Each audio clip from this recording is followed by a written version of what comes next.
Hey everybody, welcome to Midpoint, and guess what? Welcome to November. I think it's official. We've actually entered into the holiday season.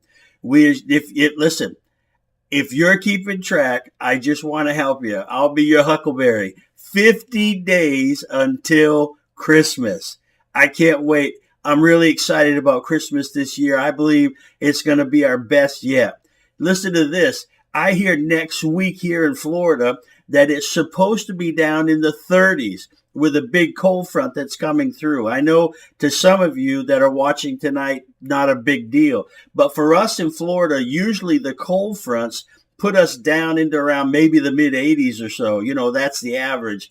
And so for all of you guys that love the cold that are here in Florida, hang on, because here it comes. Next week is going to be right up your alley. So cooler weather's coming here, but also, you know something? One of those things that also happens in this time of the year is a time change. You know, in the spring where we spring ahead and then in the fall we fall back. This past Sunday night, we turned the clocks back an hour.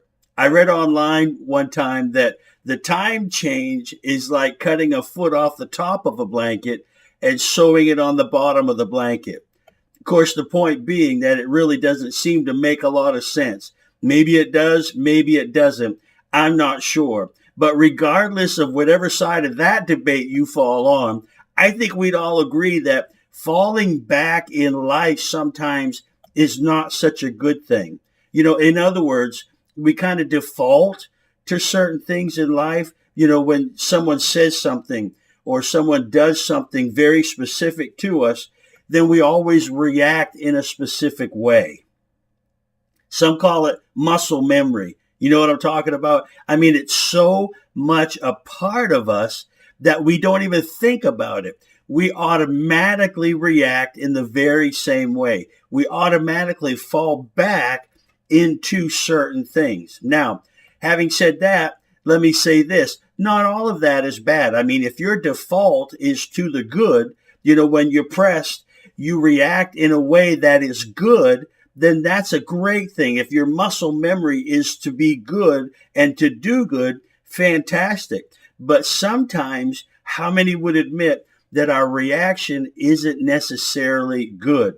And so what happens is instead of moving forward and making progress, we have a tendency to fall back into that same old rut. You know what I mean? You heard the saying, the definition of insanity is doing the same thing and expecting a different outcome. And the truth of the matter is it just doesn't work that way. I mean, for a different outcome, there has to be, yep, you knew it's coming. You know it was coming. Change. CHANGE.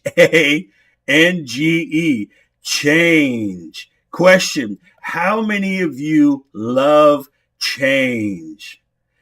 I think that if we're all honest with each other, that there's not a lot of people who really like change. I mean, they enjoy mixing things up all the time. You know, surprises down the road, all that stuff. I think the majority of people prefer their routine. You know, no surprises, no turns in the road, just your normal routine. You know, there's nothing wrong with structure. There's nothing wrong with routine. But here's the deal. If it's consistently leading you to growth, then that's a great thing. But if you're not growing, if you're not maturing in life, it might be time to check your routine and see where maybe you might be falling back into some things that are stopping or that are hindering you from growth in those areas.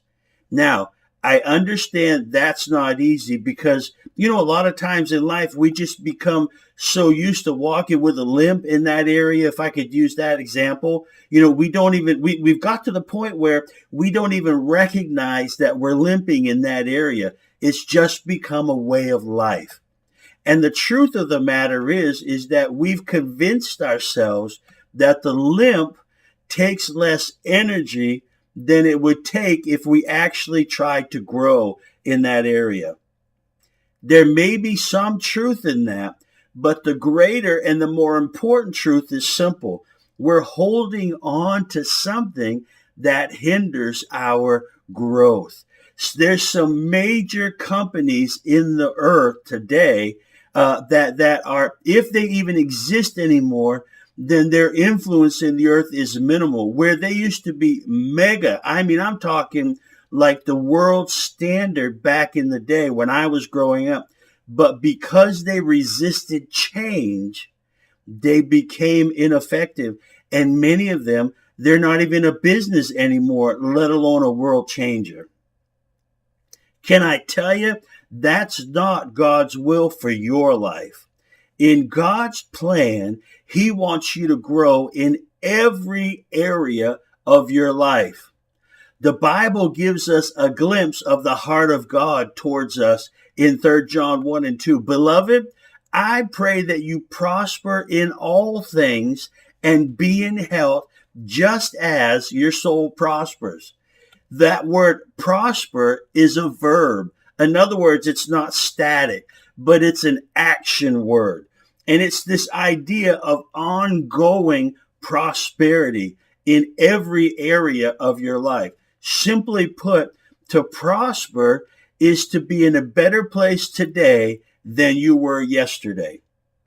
To always be growing, even if it's just in small areas, you're growing, you're moving forward in life. I believe that's prosperity, to be in a better place today than you were yesterday. And do you know something?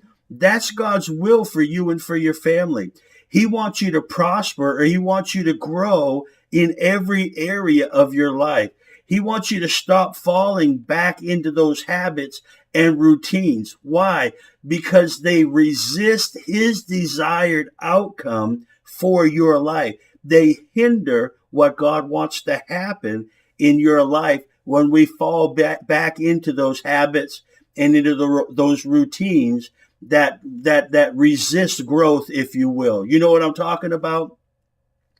The awesome thing about it is that God doesn't just want you to prosper in your life, in every area of your life, but He wants to help you to get there each and every day.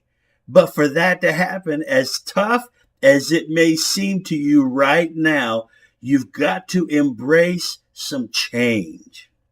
You have to embrace some new things in your life.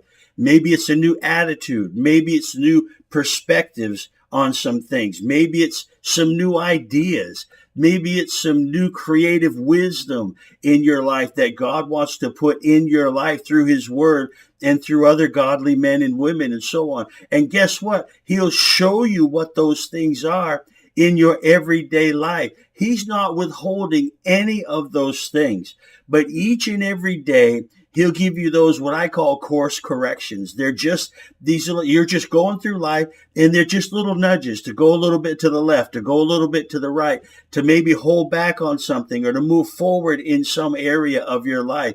And so the idea being that as He course corrects, you'll keep moving forward and not falling back. I believe in you, but I want you to understand something.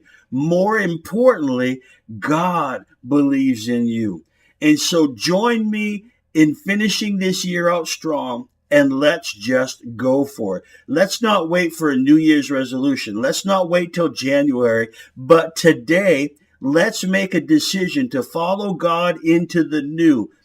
I guarantee the next step you take towards God will be a game changer in your life. Hey, listen, do me a favor, would you? Take a moment and share what you've heard with a friend. Who knows, but it might be exactly what they need today. God bless you big time, and we'll see you next time right here on Midpoint.